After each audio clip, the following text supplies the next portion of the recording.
שלום לכולם, שמי דימה ברודי, והיום אנחנו נעשה שיעור קטן על מד סנדלרים. השיעור הזה הוא למתחילים, ילדים, מי שמשחק טוב בשחמט, אין מה להסתכל פה. בסדר, לכבות. טוב, אז אנחנו מתחילים. מה זה בעצם מד סנדלרים? יש שתי אופציות למד סנדלרים. האופציה הראשונה היא נובעת מפתיחה איטלקית. ומלכה שלנו היא באה ל-H5. מה המלכה עושה פה?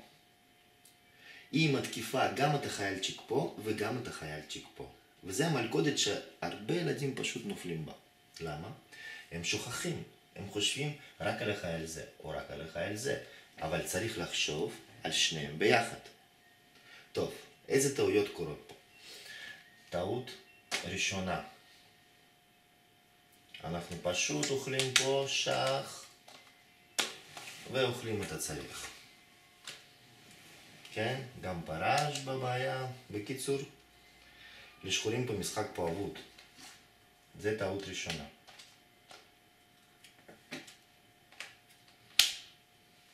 וטעות שנייה,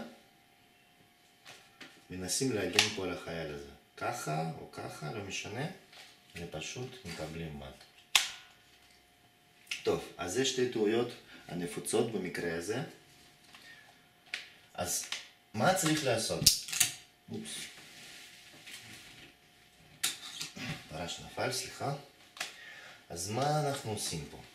איזה הגנה תהיה הכי טובה במקרה הזה?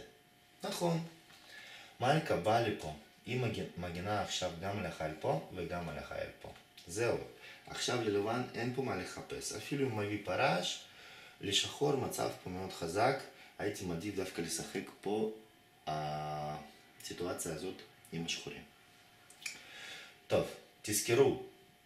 מלכה באה ל-E7. ככה, מעל המלך. תזכרו. זאת הגנה הכי טובה למד סנדלרים.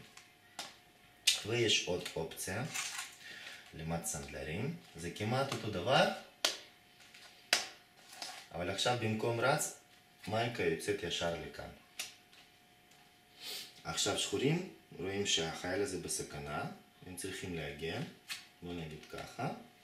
אז אנחנו מביאים את הרץ ורוצים לעשות מד. ועוד פעם פה. לא לעשות טעות ולשכוח על החייל הזה. תמיד צריך לזכור שחייל הזה בבעיה, אם אתם רואים רץ כאן, שמסתכל עליו, ומלכה כאן. ורוב הילדים משחקים ככה. אבל זה לא עוזר.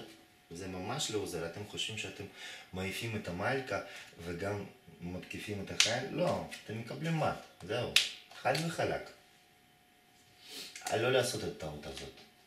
ומה אמרנו? איזו הגנה הכי טובה? נכון, להביא את המלכה ל-E7. זהו. הכי פשוט, הכי חזק. יש פה עוד אופציות, אבל הן יותר מורכבות. אבל עכשיו, למתחילים, זה יספיק. עכשיו ללבנים גם אין פה מה לחפש.